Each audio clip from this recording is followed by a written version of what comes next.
विमर्श एवं बहस की कला।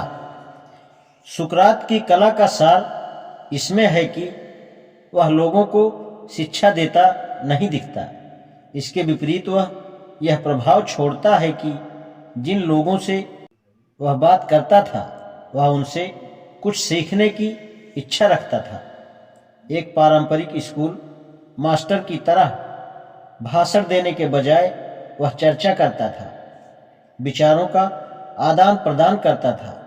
यह बात भी स्पष्ट है कि यदि वह स्वयं को दूसरों की बात सुनने तक सीमित रखता तो वह इतना ख्यात दार्शनिक नहीं हो सकता था और ना ही उसे मृत्यु दंड दिया जाता, किंतु वह केवल प्रश्न पूछता था, खास तौर से बातचीत शुरू करने के लिए ऐसे मानो वह कुछ नहीं जानता।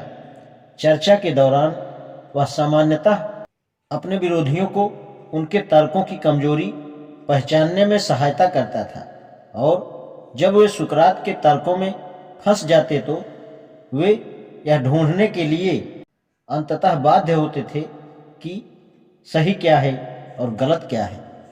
सुकरात, जिसकी माँ एक दाई थी, कहा करता था कि उसकी कला मिडवाइफ की कला जैसी है। वह स्वयं किसी बच्चे को जन्म नहीं देती, किंतु वह उपस्थित रहकर प्रसव में सहायता करती है। उसी प्रकार सुकरात ने समझ लिया कि उसका काम लोगों को सही अंतर्दृष्टि के जन्म देने में सहायता करना है, क्योंकि सही समझ अंदर से ही आनी चाहिए। बाहर से कोई इसे रोपित या आरोपित नहीं कर सकता और अंदर से आने वाली समझ के द्वारा ही सच्ची अंतर्दृष्टि तक पहुंचा जा सकता है। आइए मैं इसे और स्पष्ट और सही रूप में रख दूं।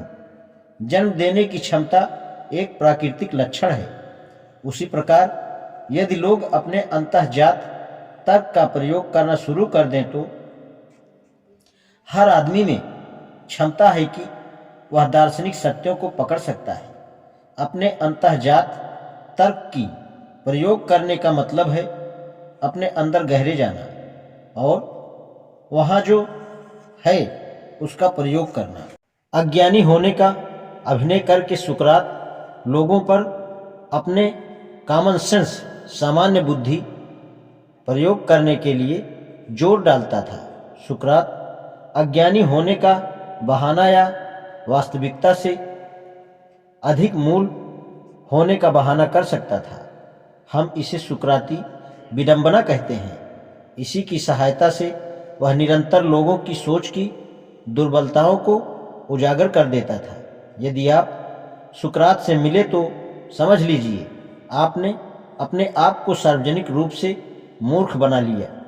अतः इसमें आश्चर्य नहीं कि जैसे जैसे समय बढ़ता गया लोगों ने पाया कि यह तो बहुत ही परेशान करने लगता है, खास तौर से उन लोगों ने जिनका समाज में कुछ ऊंचा स्तर या प्रतिष्ठा थी। एथेंस एक सीधा चलने वाला घोड़ा है। उसने यह कहने की जुर्रत की, और मैं वह लाल ततैया हूँ जो डंक मारकर उसे उड़ा देता है। हम लाल ततैयों से क्या करते हैं सोफी? आज इतना ही। धन्यवाद।